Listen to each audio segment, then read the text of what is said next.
guys, ayan, for this video, ayan, magluluto kami ng gulay na pakbet. Ayan, haluan namin guys ng bagoong. Ayan, simula nung nandito si mama guys, alam nyo, araw-araw na rin kami kumakain ng gulay. Ayan, fast forward na nga tayo dyan guys. Ginisa-gisa ko na yan dyan guys, yung baboy. Tapos, ginisa ko na rin yung bagoong. Alam nyo ba guys, yung bagoong na to ay masarap talaga siya sa pakbit, ang lasa.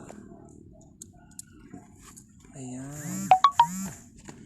Gisa-gisa lang tayo guys. Pinas forward ko na yan dyan guys. Ayan. Dagdagan ko ng konti kasi parang kulang eh. Yan, ilagay na natin ang kalabasa. Guys, hindi po ako perfecto magluto ha.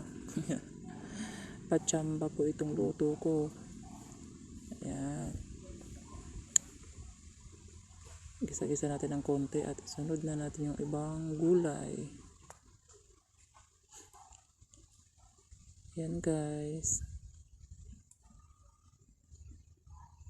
Lahat tayo ay hindi pare-parehas guys magluto. Yung sa akin ay patsamba-tsamba lang guys. Yan. Malapit na yan maluto. Ayan na. Kunting gisa-gisa. Yan.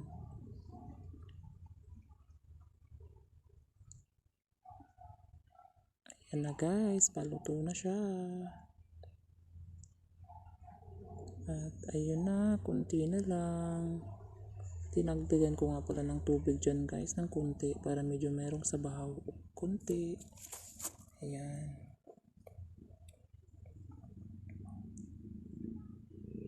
Nakakatuwa naman itong kahoy guys. Mabilis maluto ang mga niluto dito pag sa kahoy no. Ayan. Ang usok lang. At sa wakas, luto na. Kainan na.